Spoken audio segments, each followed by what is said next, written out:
साताऱ्यातील काँग्रेस प्रदेश सरचिटणीस उदयसिंग उंडाळकर पाटील यांनी उपमुख्यमंत्री अजित पवारांच्या उपस्थितीत राष्ट्रवादीत प्रवेश केला। उदयसिंग उंडाळकर यांच्या जाण्याने पृथ्वीराज चव्हाणांना हा धक्का मानला जातोय।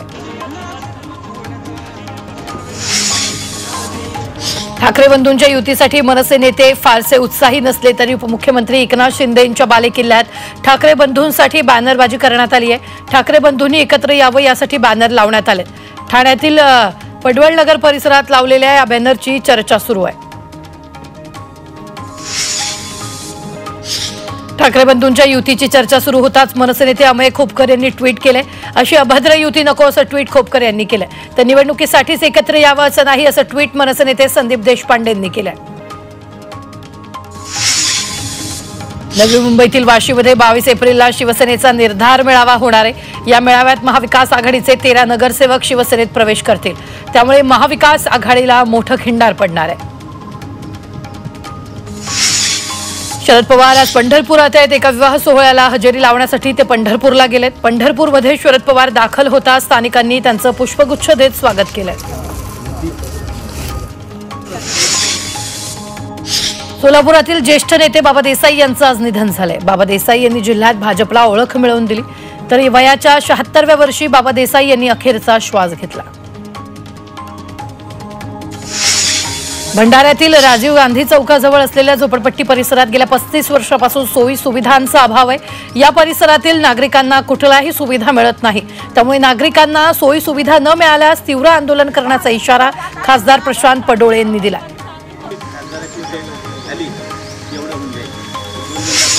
चंद्रपुरात ऊर्जा राज्यमंत्री मेघना बोर्डीकर यांनी भट्टाळी कोळसा खाण प्रकल्पाची पाहणी केली आहे। खाणीत मायनिंग ऑपरेशन कसे होते, गुणवत्ता कशी राखली जाते याबाबत त्यांनी माहिती जाणून घेतली आहे। मुंबईत हिंदू संघटनेच्या कार्यकर्त्यांना पोलिसांनी ताब्यात घेतलंय। बजरंग दलासह सकल हिंदू समाजाच्या कार्यकर्त्यांना पोलिसांनी ताब्यात घेतलंय। कायदा सुव्यवस्थेच्या कारणावरून पोलिसांनी वडाळ्यात शोभायात्रेला परवानगी नाकारली, मात्र तरीही शोभायात्रेचं आयोजन करण्यात आलं, त्यामुळे शोभायात्रेपूर्वी बजरंग दलासह सकल हिंदू समाजाच्या कार्यकर्त्यांना ताब्यात घेतलंय। जालना जळगाव प्रस्तावित रेल्वे मार्गासाठी भूसंपादनाची प्रक्रिया प्रशासनाकडून सुरू करण्यात आली आहे, त्यामुळे जमिनीचा मोबदला द्या, अन्यथा रेल्वे मार्गाला विरोध करू असा इशारा रेल्वे मार्गात जमिनी जाणाऱ्या शेतकऱ्यांनी दिला। गोंदिया शहरातील देहरी चौक इथं बजरंग दलाच्या वतीनं निषेध मोर्चा काढण्यात आला। पश्चिम बंगालमध्ये हिंदूंवर होत असलेल्या अत्याचाराचा निषेध करण्यात आला। यावेळी नेहरू चौक ते प्रशासकीय इमारतींपर्यंत मोर्चा काढण्यात आला। कुलभूषण जाधव यांना पाकिस्तानच्या सर्वोच्च न्यायालयात याचिका दाखल करण्याचा अधिकार नाकारण्यात आलेला आहे। जाधव यांच्या शिक्षेचा पुनर्विचार करण्याचं आवाहन याचिकेत करण्यात आलं। भारतीय गुप्तहेर असल्याच्या आरोपाप्रकरणी कुलभूषण जाधव पाकिस्तानच्या तुरुंगात आहेत। मालेगाव बॉम्बस्फोट खटला प्रकरणी 8 मे रोजी निकाल लागणार आहे। अनेक तांत्रिक अडथळे पार करत तब्बल 17 वर्षांनंतर सुनावणी पूर्ण झाली। या संदर्भातील खटला विशेष NIA न्यायालयात सुरू होता। खटल्यादरम्यान 323 सरकारी वकिलांची साक्ष न्यायालयात नोंदवण्यात आली आहे। पोलीस असल्याच्या बतावणी करून पुण्यात ज्येष्ठांना लुटणाऱ्या चोरट्याला पोलिसांनी बेड्या ठोकल्या। चोरट्याने 8 गुन्हे केल्याचं कबूल केले। आरोपी हमीद अफसर खानकडून 7.5 लाख रुपयांचे दागिने आणि दुचाकी जप्त करण्यात आली आहे। जळगावात पोलिसांनी एका दुचाकी चोरट्याला अटक केली आहे। हा आरोपी पुणे संभाजीनगर या शहरातून दुचाकी चोरून जळगावात स्वस्तात विकत होता। या आरोपीकडून 2.5 लाखांच्या 2 दुचाकी जप्त करण्यात आल्या। नंदुरबारमध्ये बेवारस स्थितीत आढळलेल्या 35 दुचाकी जप्त करण्यात आल्या। या दुचाकी शहादा पोलीस स्टेशनच्या आवारात लावण्यात आल्या, तर ज्या नागरिकांच्या दुचाकी चोरी झाल्या त्या नागरिकांना शहादा पोलीस स्टेशनमध्ये येण्याचं आवाहन पोलिसांनी केलं। अंबरनाथमध्ये सासरच्यांच्या जाचाला कंटाळून विवाहितेनं आत्महत्या केल्याची घटना घडली आहे। आत्महत्येपूर्वी एक व्हिडिओ बनवून या विवाहितेनं तिच्या बहिणींना पाठवला आणि गळफास घेत जीवन संपवलंय। यानंतर आम्हाला न्याय मिळत नाही तोपर्यंत अंत्यविधी करणार नाही अशी भूमिका विवाहितेच्या माहेरच्यांनी घेतली आहे। जालना पोलिसांनी गावठी पिस्टल बाळगणाऱ्या 2 जणांना अटक केली। मित्रांनी मिळून 40,000 गावठी पिस्टल खरेदी केल्याचं तपासात समोर आले। बांगलादेशमध्ये हिंदूंचा छळ होत असून अल्पसंख्याक रक्षणाचे कर्तव्य बांगलादेशने नीट पार पाडावं अशी प्रतिक्रिया भारतानं दिली आहे। गुन्हे करणाऱ्यांवर कारवाई होत नसल्याची नाराजीही भारतानं व्यक्त केली आहे। गुरुग्राममधील मेदांता रुग्णालयात व्हेंटिलेटरवर असलेल्या एअर होस्टेसवर लैंगिक अत्याचार करण्यात आला। या प्रकरणी रुग्णालयातील टेक्निशियन दीपक याला अटक करण्यात आली आहे। बांगलादेशातील दिनाजपुरात एका हिंदू नेत्याचं अपहरण करून त्यांची हत्या करण्यात आली आहे। त्यामुळे भारतानं या घटनेचा तीव्र निषेध केला। तसंच बांगलादेशातील हंगामी सरकारनं अल्पसंख्याकांचं संरक्षण करण्याची जबाबदारी नीट पार पाडावी असं भारतानं म्हटलंय। वाहतूक नियमांचं उल्लंघन करणाऱ्या चालकांवर वाहतूक पोलिसांकडून कारवाई करण्यात येते। मुंबईत गेल्या 2 आठवड्यात 115 मद्यपी चालकांवर वाहतूक पोलिसांनी कारवाई केली आहे। लवकरच या चालकांचा वाहन परवाना रद्द केला जाणार आहे। जळगाव शहरातील पिंपराळा रस्त्यावरील स्पा सेंटरमध्ये सुरू असलेल्या देह विक्रीचा पर्दाफाश करण्यात आलाय। डमी ग्राहक पाठवून करण्यात आलेल्या कारवाईत 4 पीडित महिलांची सुटका करण्यात आली। या प्रकरणी स्पा सेंटरचा व्यवस्थापक राजू जाट याला अटक झाली आहे, तर स्पा सेंटरच्या मालक आणि व्यवस्थापकाविरोधात गुन्हा दाखल करण्यात आला। या कारवाईमुळे शहरात एकच खळबळ उडाली। लग्नाचा मंडप टाकताना शॉक लागून 2 चुलत भावांचा मृत्यू झालाय। नांदेड जिल्ह्याच्या हदगाव तालुक्यातील ही घटना आहे। मंडप टाकत असताना विजेच्या तारेचा स्पर्श मंडपाच्या लोखंडी पाईपला झाला, त्यामुळे शॉक लागून दोघांचा मृत्यू झालाय। कल्याण पूर्वेतील विजयनगर परिसरात डंपरची डिव्हायडरवर धडक लागल्यानं अपघात झालाय। चालकाचं डंपरवरील नियंत्रण सुटल्यानं हा अपघात झालाय। सुदैवानं या घटनेत कोणतीही जीवितहानी झालेली नाही। नाशिकच्या पेठ रोड इथल्या एसटी वर्कशॉपमधील भंगाराला आग लागली। आगीत संपूर्ण भंगार जळून खाक झाले। घटनास्थळी अग्निशमन दलाचे 2 गाड्या दाखल होत आग आटोक्यात आणली। आगीचं कारण अस्पष्ट आहे। जळगावच्या जामनेरमध्ये शॉर्ट सर्किटमुळे 3 एकरावरील मका जळून खाक झालाय। मक्यासोबत गुरांचा चारा आणि इतर शेतीच्या साहित्यांचं आगीत नुकसान झालंय। आगीच्या घटनेमुळे शेतकऱ्यांचं लाखो रुपयांचं नुकसान झालंय। याची तात्काळ दखल घेऊन नुकसान भरपाई देण्याची मागणी शेतकऱ्यांनी केली आहे। नाशिकच्या येवल्यातील पिंपळगावात एका किराणा दुकानाला भीषण आग लागली। या आगीमुळे दुकानातील लाखो रुपयांच्या साहित्याचं नुकसान झालंय। सुदैवानं या घटनेत कोणतीही जीवितहानी झाली नाही, मात्र किराणा माल जळून खाक झालाय। दिल्लीतील शक्तिविहार परिसरात 4 मजली इमारत कोसळून 11 जणांचा मृत्यू झालाय। तर या दुर्घटनेवर दिल्लीच्या मुख्यमंत्री रेखा गुप्ता यांनी शोक व्यक्त केला। याबाबत चौकशीचे त्यांनी आदेश दिले।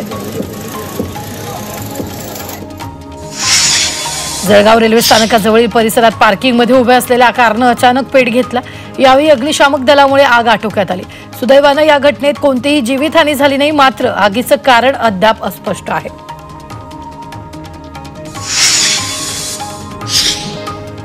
भिवंडीत तहसील कार्यालयाकडून राजमाता गोमाता गॅलरी उपक्रम राबवण्यात आला।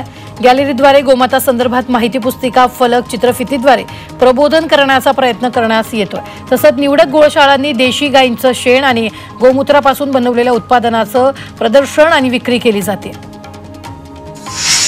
कल्याण तालुक्याच्या ग्रामीण भागातून वाहणाऱ्या उल्हास नदीला नवजीवन मिळणार आहे। नदीपात्रातील जलपर्णी हटवण्यासाठी प्रत्यक्ष कारवाईला सुरुवात करण्यात आली आहे। यासाठी नदीपात्रात आधुनिक यंत्रणा उतरवण्यात आली आहे। लवकरच ही नदी जलपर्णी मुक्त होऊन पुन्हा एकदा निसर्ग संपन्न प्रवाहात वाहू लागणार आहे, असा विश्वास व्यक्त केला जातोय। वाशिममध्ये अग्निशमन दलाच्या सुरक्षा सप्ताहानिमित्त रॅली काढण्यात आली। अग्निशमन दलाचा सुरक्षा सप्ताह दरवर्षी 14 ते 20 एप्रिल दरम्यान साजरा केला जातो। अग्निशमन दलातील वीरांना श्रद्धांजली अर्पण करण्यासाठी आणि अग्निसुरक्षेबद्दल जनजागृती वाढवण्यासाठी हा सप्ताह आयोजित करण्यात आला। नंदुरबारमधील शहादा पालिकेच्या वतीनं नाले सफाई आणि फुटपाथ सफाईला सुरुवात करण्यात आलेली आहे। मात्र शहराबाहेरील नाले सफाई आणि फुटपाथची सफाई कधी करणार असा प्रश्न उपस्थित झाला। त्यामुळे नागरिकांनी ही नाराजी व्यक्त केली आहे। जळगावात वेधप्रेरक कार्यशाळेचं आयोजन करण्यात आलेलं आहे। जिल्हा प्रशिक्षण संस्था आणि शिक्षण विभाग यांनी जिल्हा परिषदेच्या शाहू महाराज सभागृहात या कार्यशाळेचं आयोजन केलं। यात जिल्हाभरातील 164 शिक्षक, केंद्र प्रमुख आणि गट विकास अधिकारी सहभागी झाले। उन्हाळी सुट्टीनिमित्त तेजस एक्सप्रेसच्या 34 विशेष फेऱ्या चालवण्यात येणार आहेत। पश्चिम रेल्वेनं मुंबई सेंट्रल ते राजकोट दरम्यान 34 फेऱ्या चालवण्याचा निर्णय घेतलाय। प्रवाशांची अतिरिक्त गर्दी लक्षात घेता हा निर्णय घेण्यात आलाय। 21 एप्रिल ते 28 मे दरम्यान ही गाडी धावणार आहे। मध्य रेल्वेच्या सोलापूर विभागाने 422 कोटींचा महसूल मिळवला। एका वर्षात एकूण 50 लाख मेट्रिक टनची मालवाहतूक झाली। त्यामुळे विविध मालवाहतुकीच्या माध्यमातून कोट्यवधींचा महसूल प्राप्त झाला। नंदुरबार जिल्हा परिषदेकडून QR कोड सुरू करण्यात आलेला आहे। जिल्हा परिषदेचा कारभार पारदर्शकपणे आणि नागरिकांना योजनांची माहिती मिळावी यासाठी QR कोड सुरू केला। QR कोडद्वारे जिल्हा परिषदेची माहिती मोबाईलवर उपलब्ध होणार आहे। नाशिकमधील मॅनहोलची स्वच्छता रोबोटद्वारे करण्याचा निर्णय महापालिकेने घेतला। भुयारी गटारीमधील मॅनहोलची स्वच्छता करताना गॅसमुळे सफाई कर्मचाऱ्यांचा मृत्यू होतात।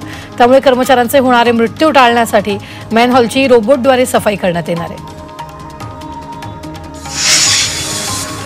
पालघर ते विरार रोरो सेवा अखेर सुरू झाली। विरार ते जलसार अशी ही रोरो सेवा सुरू असेल। विरारपासून पालघरला अवघ्या 20 मिनिटात पोहोचणं शक्य होणार आहे। या रोरो सेवेमुळे इंधन आणि वेळेची मोठी बचत होणार आहे।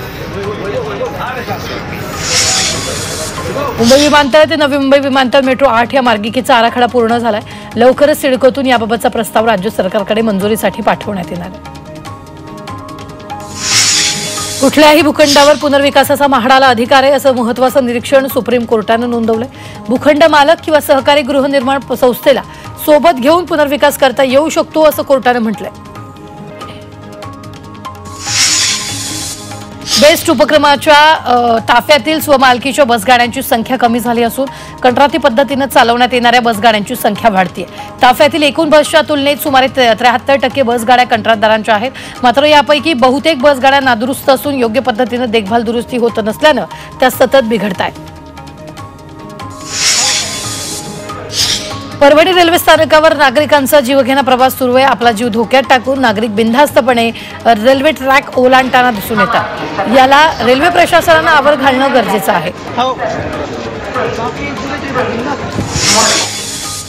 नागपूरच्या उमरेड तालुक्यात आकाशातून एक धातूचा तुकडा कोसळल्यास स्फोटाचा आवाज आला आणि आकाशातून हा तुकडा एका इमारतीवर कोसळला। हा भाग उपगृहाचा असल्याची माहिती आता समोर आली। या धातूच्या तुकड्याने इमारतीचं नुकसान झालं। हा तुकडा 4 फूट लांबीचा असून त्याचं वजन तब्बल 50 किलो आहे।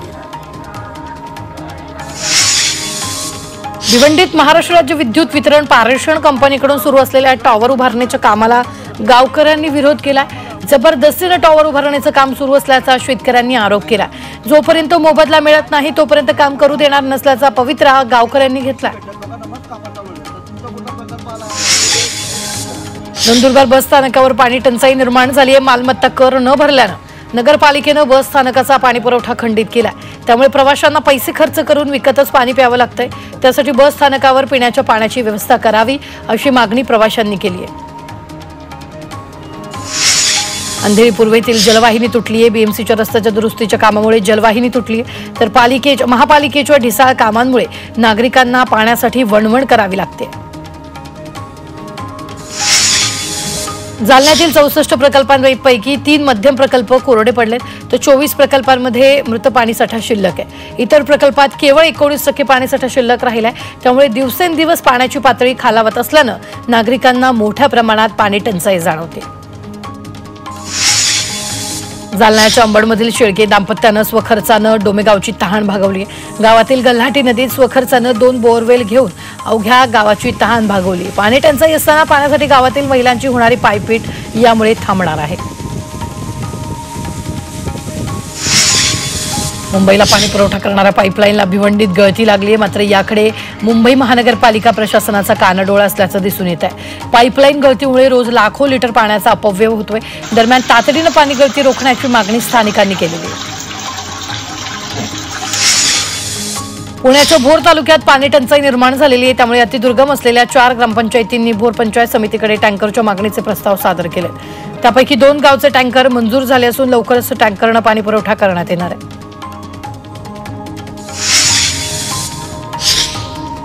संभाजीनगर शहरात पाण्याची भीषण पाणी टंचाई निर्माण झाली आहे। शहरातील अनेक भागात टँकरद्वारे पाणी पुरवठा केला जातोय।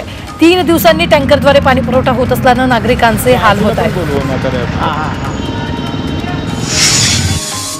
अमरावती शहरातील सीईटी परीक्षा केंद्रामुळे विद्यार्थ्यांची डोकेदुखी वाढली आहे। शहरापासून 6 किलोमीटर लांब असलेल्या ड्रीमलँडमध्ये परीक्षा केंद्र असल्यानं विद्यार्थी पालकांची मोठी अडचण झाली आहे। परीक्षा केंद्राकडे जाणाऱ्या रस्त्यावर कुठल्याही प्रकारचे दिशादर्शक फलक नसल्यानं परीक्षार्थींची तारांबळ उडाल्याचं पाहायला मिळालंय। परीक्षा केंद्राच्या बाहेर महामार्गावर दिशाफलक लावावं, तसंच पालकांना बाहेर बसण्यासाठी खुर्च्या, टेबल, पिण्याच्या पाण्याची व्यवस्था करावी अशी मागणी पालकांसह विद्यार्थ्यांनी केली आहे। आरटीई कायद्याचा गैरवापर करून नामांकित शाळांमध्ये प्रवेशासाठी प्रयत्न केले जात असल्याची बाब रायगड जिल्ह्यात समोर आली आहे। आरटीई प्रवेशासाठी पालकांकडून वास्तवाचं बोगस पुरावे जोडल्याचं उघडकीस आलंय। शाळेनं याबाबत शहानिशा केली असता दिलेल्या पत्त्यावर हे पालक किंवा विद्यार्थी राहतच नसल्याचं लक्षात आलेलं आहे। पुणे विद्यापीठाच्या परकीय भाषेच्या अभ्यासक्रमाची प्रवेश प्रक्रिया सुरू करण्यात आली आहे। फ्रेंच, जर्मनी, जपानी, रशियन सारख्या भाषा शिकण्यासाठी विद्यार्थ्यांना 31 मे पर्यंत अर्ज करता येणार आहे। तर या प्रवेशाची पहिली गुणवत्ता यादी 14 जूनला प्रसिद्ध होणार आहे। जम्मू काश्मीरमध्ये वादळी वाऱ्यासह मुसळधार पावसानं हजेरी लावली।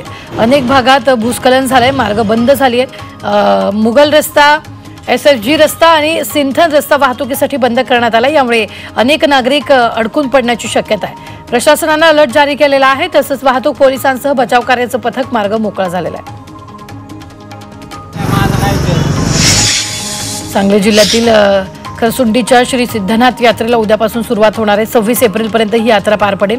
यात्रेची संपूर्ण तयारी झाली आहे। देवाचं लग्न सोहळ्यानं जत्रेची सुरुवात होणार आहे। 25 एप्रिलला देवाची पालखी आणि सासन काठी सोहळा पार पडणार आहे। या यात्रेला महाराष्ट्रासह कर्नाटक आणि आंध्र प्रदेशातून लाखोंच्या संख्येनं भाविक उपस्थित राहतात।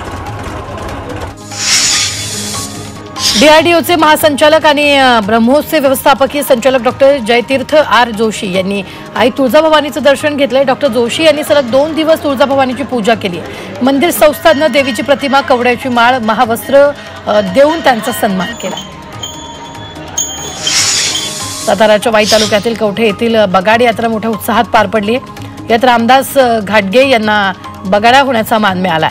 बगाडाला भैरवनाथ मंदिरात नेऊन त्यांच्या हस्ते विधिवत पूजा करण्यात आली।